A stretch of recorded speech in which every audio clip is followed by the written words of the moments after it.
Hai penonton Ruang Konsensus Unpacking Indonesia dimanapun Anda berada. Kembali saya Budius Ma'ruf Piliang, anak sulung Mulyono. Kumpulan para termul ada di sini. Udah lama saya nggak nongol gitu kata penonton Ruang Konsensus. Nah, apa yang ingin saya diskusikan hari ini ya, saya akan membuat semacam kronologis nih ya. Hari Selasa kemarin tanggal 13 Januari ya kan, ada sebuah tayangan yang sangat menarik dan mengupas dan membuka tabir siapa sesungguhnya Egy Sujana. Ini sangat menarik ternyata. Nah, saya akan jelaskan sebelumnya ya, sebelum kita membahas apa yang didiskusikan di Rakyat Bersuara pada hari itu ya, di mana sebelumnya kita sama-sama tahu semua bahwa ada sebuah peristiwa yang sangat bagus ya, sangat spektakuler lah ya, ketika tanggal 8 Januari kalau nggak salah itu hari Kamis, di mana Egy Sujana bersama Damai Hari Lubis ya berkunjung dan datang ke kediaman Pak Jokowi ya, didampingi ya dua orang relawan Jokowi, yaitu Ketua Umum Rejo relawan Jokowi Bang Darmizal dan sekjennya Bung M. Rahmat. Ya, dan setelah pertemuan itu, ya kita kan nggak tahu karena itu kan hanya dihadiri oleh 6 orang pertemuan itu. 3 dari Pak Jokowi, Darmizal dan M. Rahmat. 3 dari kubu atau dari pihaknya Bung Egy, yaitu Bung Egy Sujana sendiri, Damai Hari Lubis, dan pengacaranya Bung Egy, Ibu Ida Neti ya. Nah, setelah itu memang tidak ada penjelasan apa isi pertemuan. Semua orang berspekulasi. Nah, baru besoknya hari Jumat ya, Sekjen Rejo yang hadir ya sebagai saksi mata menjelaskan apa yang dibicarakan di dalam pertemuan tersebut. Ya, tentu sebagai saksi mata ya yang menghadiri pertemuan itu, seluruh informasi yang disampaikan oleh Sekjen Rejo ya, M. Rahmat itu kami anggap sangat valid dan terukur semuanya. Artinya tidak ada yang ditambahkan, ya tidak ada yang dikurangi. Misalnya apa yang disampaikan oleh Rahmat bahwa pertemuan itu benar-benar, bahkan M. Rahmat sendiri menilai ya Egy Sujana adalah benar-benar seorang patriot, ya kan, berjiwa besar, ya kan. Nah, jadi disampaikan di situ diceritakan secara umum bahwa pertemuan itu sangat damai, penuh keakraban, ada rasa kekeluargaan ya. Damai Hari Lubis pada pertemuan itu ya mengaku menyampaikan minta maaf ke Pak Jokowi atas ada hal yang salah dari ucapan dan tindakan mereka selama ini kepada Pak Jokowi, dan Pak Jokowi menyambut baik ya Pak, permintaan maaf itu pasti akan dimaafkan. Ya, apalagi kita sebagai anak bangsa dan sebagai sesama muslim ya kan. Dan bahkan dalam pertemuan itu sebagai penutupnya ya Egy Sujana bahkan memimpin doa ya. Bahkan dalam doanya itu Egy Sujana mengistilahkan Pak Jokowi itu dengan panggilan yang sangat kekeluargaan, menggunakan panggilan ayahanda kepada Pak Jokowi. Itu kan sesuatu yang luar biasa. Dan kemudian karena kita meyakini ya bahwa itulah peristiwa yang sesungguhnya, seluruh pemberitaan pada hari Sabtu dan Minggu setelahnya sampai sekarang ya, sampai sebelum hari Selasa ya, sebelum program Rakyat Bersuara itu disaksikan ya, itu seluruh beritanya positif ya, positif dalam arti ide restoratif justice ya. Egy Sujana dan Damai Hari Lubis dengan Pak Jokowi terbuka pintu ya, terbuka pintu. Nah, inilah yang dibahas, dan bahkan salah satu konten saya ya di Ruang Konsensus, monolog Ruang Konsensus pun ya ikut memberikan dukungan ya kepada Pak Jokowi, kepada Egy Sujana dan kepada Damai Hari Lubis.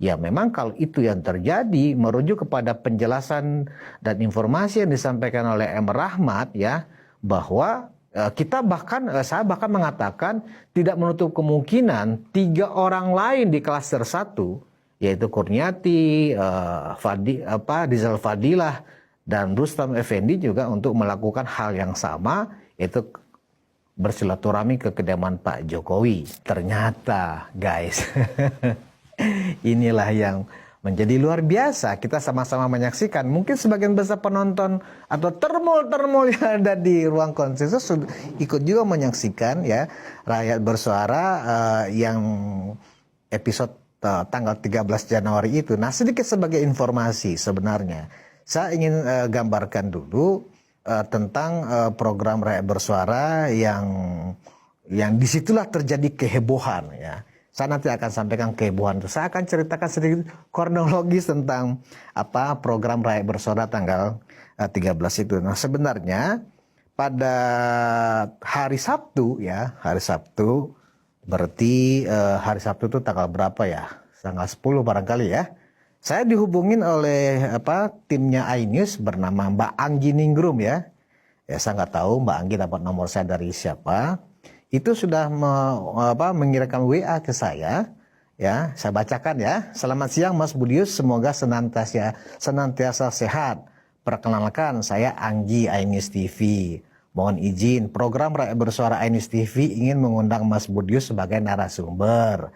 Acaranya live studio Selasa 13 Januari mulai jam 19 WIB. Temanya babak baru.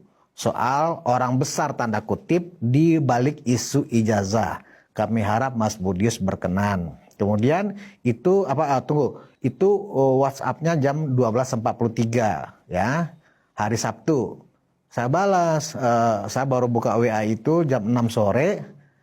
Secepatnya nanti saya konfirmasikan ya Mbak. Mohon kejelasan siapa aja narsum lainnya. Kemudian dibalas oleh Mbak Anggi langsung. Jam 18.03 narasumber antara lain Mas Budius, Ade Armando, Rasman Arif, Egy Sujana, Roy Suryo, Refli Harun, Ray Rangkuti, dan dari Demokrat. Terima kasih sebelumnya Mas Budius. Oke, saya balas dengan terima kasih. Kemudian hari Minggu ya, kembali Mbak Anggi ini melakukan konfirmasi ke saya.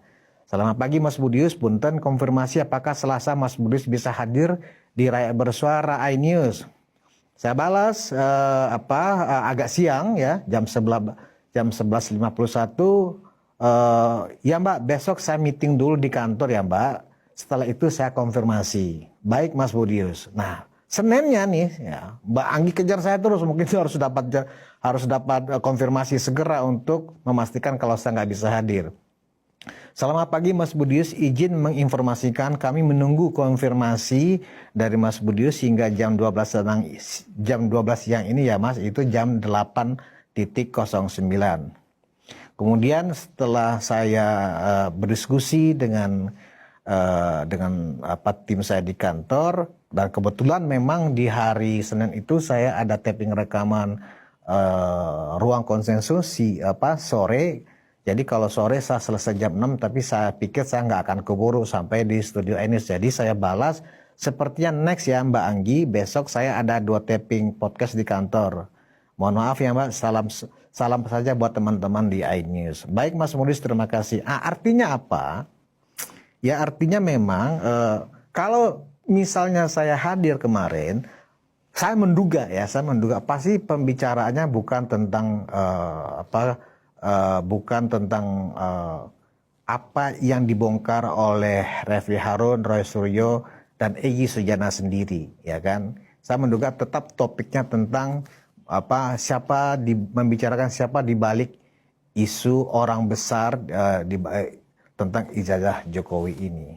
Nah, blessingnya adalah saya tidak hadir dan digantikan oleh teman saya Andi Azwan.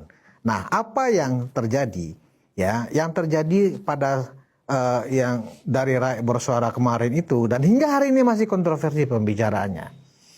Saya sendiri juga tidak menyangka, dan saya mengatakan begini kepada Rakyat Bersuara. Saya mengatakan untuk episode yang kemarin itu Rakyat Bersuara tampil sangat berimbang dan prima. Ya, inilah yang saya harapkan dari dulu kepada Rakyat Bersuara. Bisa membagi antara kubu A dan kubu B itu berimbang, dan saya menyatakan appreciate kepada Aiman ya yang sangat fair ya dalam memandu acara kemarin. Saya sampaikan kali ini luar biasa, Aiman sangat prima ya dalam memandu balance ya, dan ternyata Aiman sanggup menggali sehingga ada peristiwa, ada fakta baru di balik pertemuan Egy Sujana Damai Hari Lubis dengan Pak Jokowi. Apa isu yang kemudian beredar? Ternyata memang kita melihat ya dan kita mendengar ya ada beberapa kontradiksi peristiwa ya yang terjadi. Pertama tentang permohonan maaf yang dilakukan oleh Egy Sujana dan Damai Hari Lubis kepada Pak Jokowi. Dalam pertemuan itu ya, Refli Harun membacakan sebuah WhatsApp dari orang bernama Beni Parapat, katanya. Saya nggak kenal tuh Beni Parapat itu siapa, yang mendapatkan WhatsApp dari Egy Sujana langsung. Ya, Beni Parapat kemudian memforward ke Refli Harun. Refli Harun kemudian membacakan ya isi WhatsApp yang lumayan panjang itu kepada penonton Rakyat Bersuara. Isinya antara lain cukup mencengangkan. Pertama, memang satu ya, kedatangan Egy Sujana ke Pak Jokowi pada hari Kamis tanggal 8 Januari itu, Egy katanya memutuskan ya menemui Pak Jokowi setelah dia membaca salah satu surat di dalam Al-Quran ya, surat Toha, saya lupa ayatnya, yang intinya begini, bahwa seolah-olah posisinya itu adalah ketika peristiwa Nabi Musa dan Harun diperintahkan oleh Tuhan ya, dalam hal ini Allah Subhanahu wa taala, untuk bertemu ya ke Firaun yang lalim, kan begitu. Ya kan, untuk menyampaikan kebenaran, ya kan. Nah, jadi di sini pun saya sudah mulai agak bingung lah. Kok Egy Sujana memposisikan diri dia seolah-olah menjadi Nabi Musa dan Nabi Harun, dan Pak Jokowi adalah sebagai seorang Firaun. Ini lagi-lagi saya agak kaget. Kenapa? Karena apakah benar itu WA dari Egy Sujana ya, yang memotivasi dirinya menemui Pak Jokowi itu berdasarkan surat itu. Dia menemui sebagai orang baik seperti Nabi Musa yang sedang mengingatkan orang lalim, Firaun pada saat itu, yang kemudian diibaratkan Firaun itu adalah Pak Jokowi. Ini lagi-lagi saya bikin kaget, ini Egy Sujana beneran atau bukan Egy Sujana. Ternyata setelah dikonfirmasi di acara Rakyat Bersuara itu ya, ternyata benar nomor itu adalah nomor Egy Sujana. Sampai dicek foto profil WhatsApp-nya itu juga benar, itu nomor Egy Sujana, tak terbantahkan katanya. Oke, saya lanjut lagi. Kemudian apalagi yang dibacakan oleh Refli Harun? Egy Sujana mengaku bahwa ya dia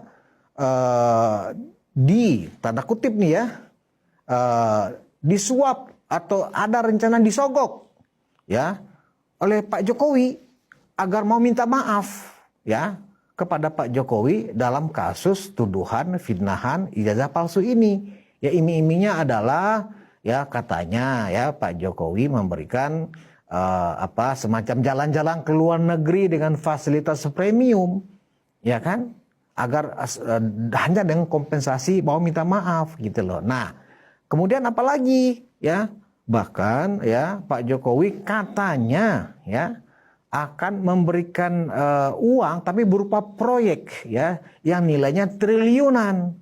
Lah ini kan mencengangkan lagi. Jadi dua kekagetan saya tuh pada saat menonton acara itu, lah Egy Sujana disogok Pak Jokowi dengan iming-iming mau minta maaf dan diberikan fasilitas premium untuk jalan-jalan ke luar negeri, ya kan? Dan kemudian setelah itu mendapatkan proyek yang nilainya triliunan, karena uang itu nggak bisa dicarikan kalau tanpa proyek. Uangnya sudah ada tuh triliunan, tetapi harus lewat proyek, kan gitu. Nah, ini mencengangkan lagi.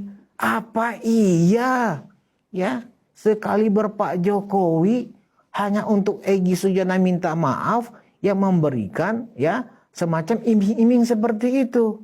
Ini lebih Semua orang saya yakin kaget dengan berita itu, dengan apa yang dibacakan oleh Refli Harun itu. Nah, artinya apa?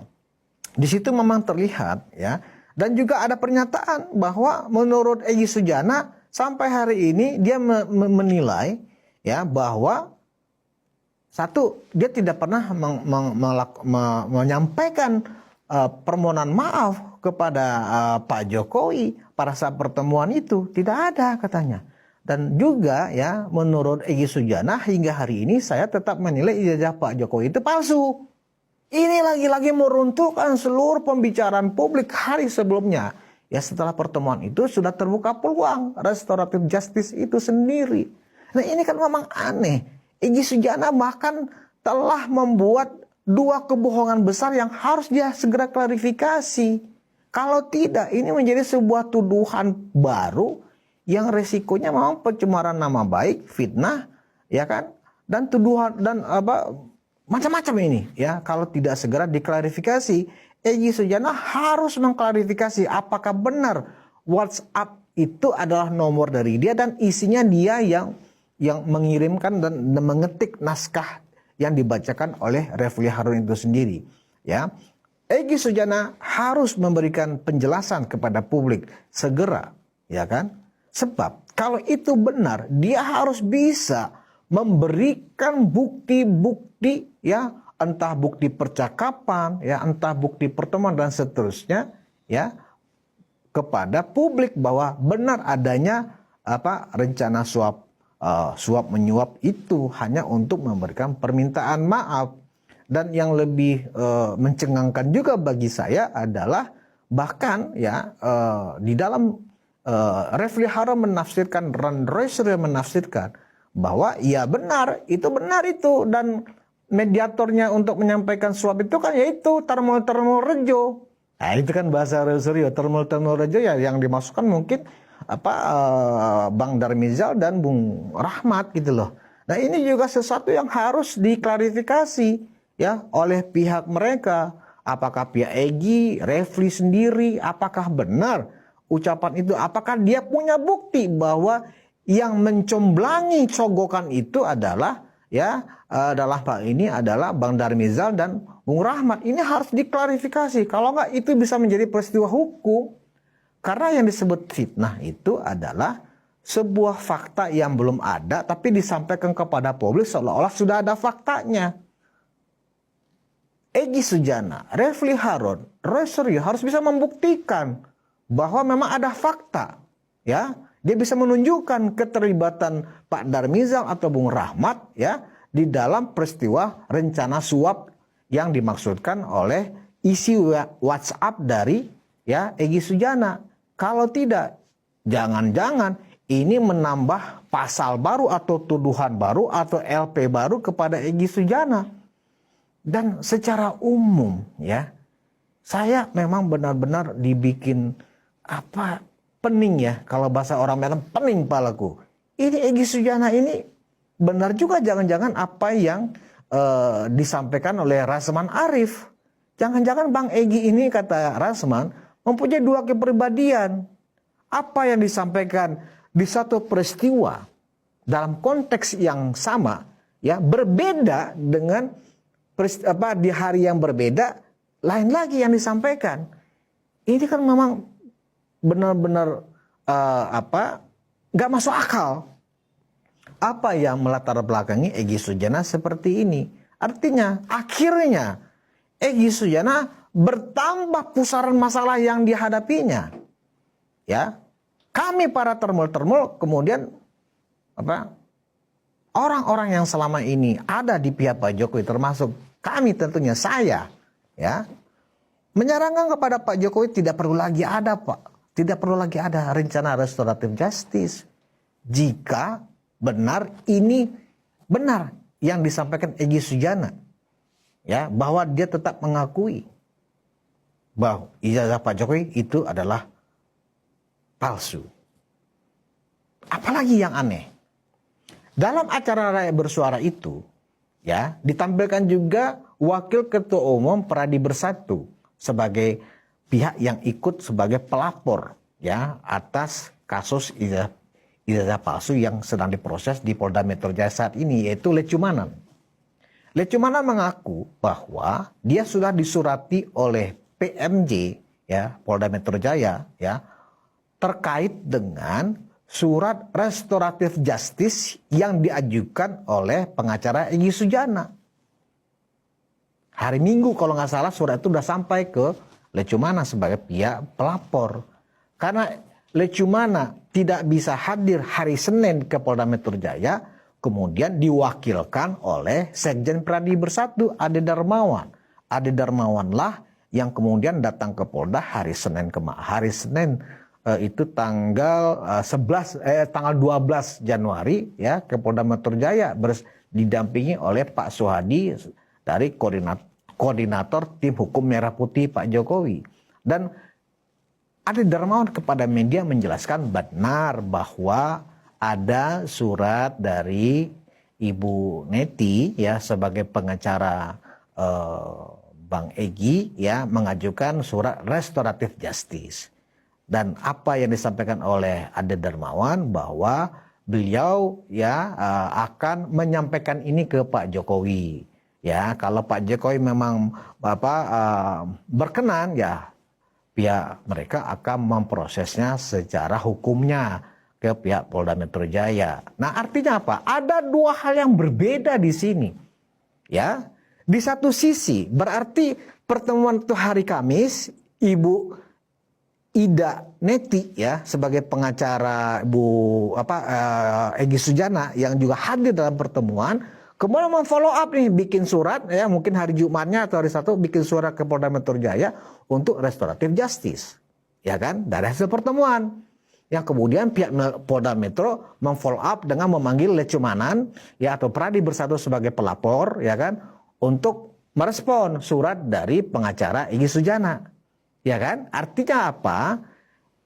Ibu Ida Neti inilah yang pertama kali mengakuin ijazah Pak Jokowi itu asli setelah gelar perkara khusus. Ya, Ibu Ida Neti kemudian dibully nih oleh timnya Roy Suryo.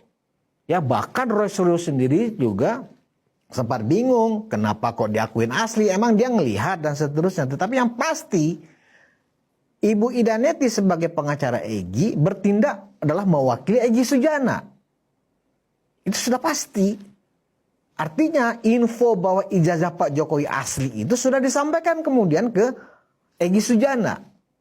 Makanya kemudian rentetannya adalah setelah mengakui ijazah Pak Jokowi itu ternyata ada dan asli, ya, kemudian di follow up menjadi pertemuan, ya, tanggal 8 Januari hari Kamis. Nah, kemudian dari hasil pertemuan Ibu Ida Neti, ya, dengan asumsi satu, Egy sudah mengakui ijazah Pak Jokowi asli. Yang kedua, sudah ada pertemuan dengan Pak Jokowi. Wajar kalau kemudian Ida Neti setelah berkonsultasi tentu dengan kliennya Egy Sujana mengajukan surat restoratif, permintaan restoratif justice atau mediasi ke Polda Metro. Itu suatu fakta. Karena faktanya Lecumana membenarkan sudah ada panggilan dari Polda Metro untuk mengkonfirmasi bagaimana sikap pelapor atas undangan atau permintaan restoratif justice dari pihak Egy Sujana. Di follow up. Nah, tetapi, ya, pada saat besoknya lagi nih, kan itu hari Senin, ya, besoknya hari Selasa dalam program Rakyat Bersuara, Selasa malam. Jadi ini kronologisnya jelas ini, ya. Egy Sujana seperti yang dibacakan WhatsApp-nya oleh Refli Harun membantah rangkaian peristiwa itu semua. Pertama, dia membantah tidak ada permintaan maaf.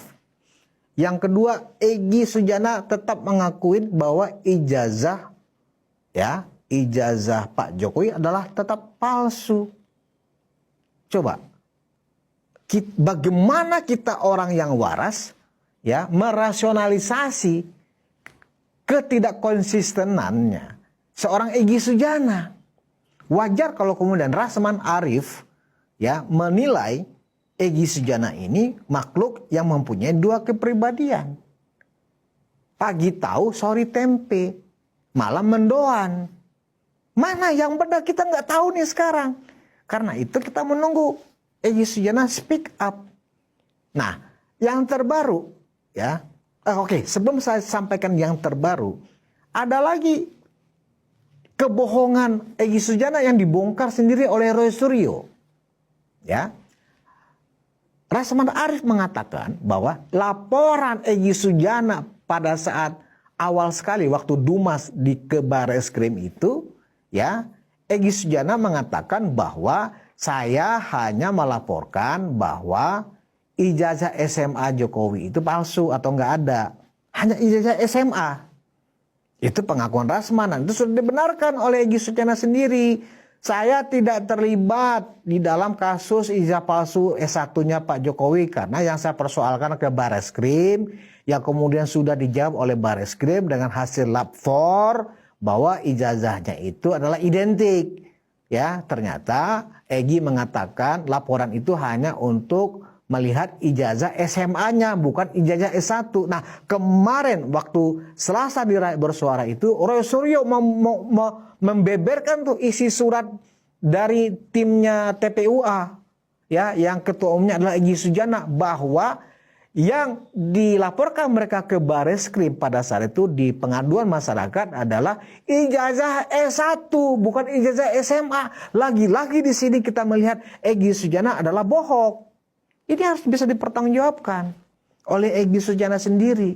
Mana yang benar? Apa hikmahnya? Hikmahnya saya pikir pertama ya, makin nggak jelas, makin panjang, makin seru sebenarnya arah dari perjalanan isu ijazah Pak Jokowi ini akan kemana.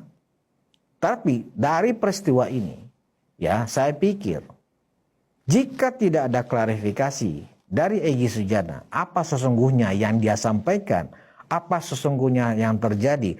Pertama, dari fitnahan bahwa ada rencana suap dari Pak Jokowi, ya, dengan jalan-jalan ke luar negeri, kemudian dengan proyek nilainya triliunan, ya kan, asal mau meminta maaf, itu harus dibantah atau dibenarkan. Itu kita tunggu nih.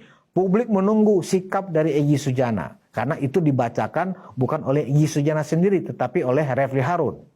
Ya, yang kedua, ya, kita jangan dibuat simpang siur oleh Egy Sujana. Dia harus statement.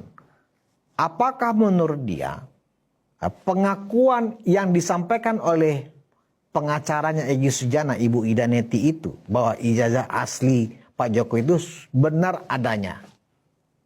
Nah, kalau benar adanya, kenapa Egy masih menyatakan bahwa hingga hari ini menurut saya ijazah Jokowi masih palsu?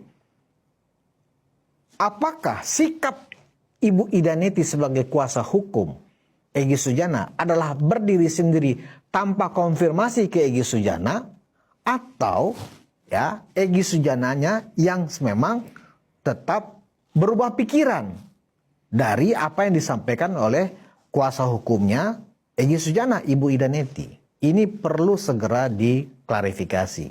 Sebab jika tidak, perkara Egy Sujana makin berlipat-lipat. Padahal mestinya ya, sebagai orang yang katanya sedang digerogoti penyakit yang sangat parah, kanker stadium 4. Tidak sepantasnya ya Egy Sujana meninggalkan ya perilaku peristiwa yang menyebabkan ada hal-hal yang bakal menjadi peristiwa besar yang itu tidak bagus efeknya untuk nama baik seorang Egy Sujana.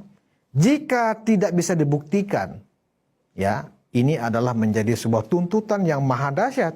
Kalau Pak Jokowi marah dan kemudian melaporkan lagi Egy Sujana sudah memfitnah Pak Jokowi, tentu ada LP baru, tentu ada pasal baru lagi.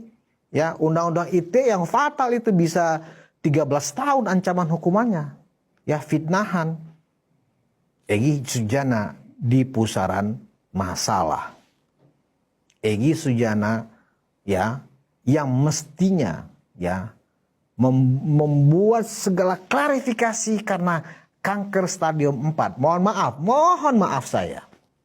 Ya. Sepanjang yang saya tahu, berdasarkan banyak peristiwa, orang yang sudah didiagnosa oleh dokter kanker stadium 4, mohon maaf, tanpa mendahului kehendak Yang Maha Kuasa, itu hitungannya sudah countdown, sudah menghitung hari. Karena batas masa dia bertahan atas kanker stadium 4 itu sudah hitungan hari. Harusnya sebagai orang yang sudah mengetahui dia dalam kondisi sakit kanker stadium 4, ya, yang ditinggalkan itu adalah yang baik-baik. Kalau ada kesalahan, ada dosa, ada hal-hal yang pernah dilakukan yang disadari, ya, itu tidak baik, harusnya segera meminta maaf, ya, dan melakukan hal-hal yang terpuji, ya, supaya ketika masa kanker stadium 4-nya itu sudah tidak sanggup ditahan oleh badannya, Tuhan berkehendak untuk kembali memanggil yang bersangkutan, setidaknya, ya, Egy pergi dengan husnul khotimah, ya, benar-benar dalam keadaan mulia, tidak seperti yang sekarang yang diperlihatkan oleh Egy Sujana. Apakah orang akan husnul khotimah ketika ada dugaan fitnah besar yang dilakukan Egy Sujana kepada seorang pemimpin besar, pemimpin hebat seperti Pak Jokowi, yang diklasifikasikan oleh Egy Sujana seperti seorang Fir'aun? Na'udzubillahi min zalik. Saya sangat-sangat ingin menunggu jawaban yang sejujurnya dari Egy Sujana. Pak Jokowi, mohon sabar Pak. Lagi-lagi fitnahan yang dahsyat dialamatkan kepada Bapak. Secara pribadi saya menyarankan urungkan niat Bapak untuk melakukan restoratif justice kepada Egy Sujana. Apakah Bapak akan melaporkan polisi lagi Egy Sujana atas tuduhan fitnah ini? Saya secara pribadi memang harus dilaporkan Pak. Sebaik-baiknya seorang Pak Jokowi, tuduhan fitnah yang dahsyat ini Pak Jokowi menyogok, ya kan? Ini harus dilakukan Pak Jokowi atas nama kebenaran dan keadilan. Tapi semuanya dikembalikan kepada Bapak. Para termol manut semua atas jalan politik, jalan hukum yang Bapak tempuh. Kami ada di belakang Pak Jokowi. Terima kasih atas perhatian Anda, dan kepada para termol dimanapun Anda berada. Kita tetap fokus, ya, kita tetap analitis, ya, dan kita jangan terpengaruh oleh hoax. Tetap kawal Pak Jokowi dalam kasus ini, ya. Kita tunggu P21 dari kejaksaan, apakah sebentar lagi, ya, teroris akan segera disidangkan. Kita tunggu. Yang pasti kita tahu kasus 3 orang seperti yang disampaikan oleh Polda Metro sudah dilimpahkan kepada kejaksaan. Artinya kalau tidak ada P19 atau dikembalikan lagi ke Polda Metro Jaya karena ada yang karena dinilai jaksa belum lengkap, ya, berarti segera masuk ke penuntutan dan kemudian penjadwalan persidangan. Kita tunggu pengakuan, penjelasan, argumen yang dilakukan oleh Rosrio, Tifa, dan Rismon di pengadilan. Terima kasih atas perhatian Anda. Kita bertemu di monolog Ruang Konsensus berikutnya. Wassalamualaikum warahmatullahi wabarakatuh.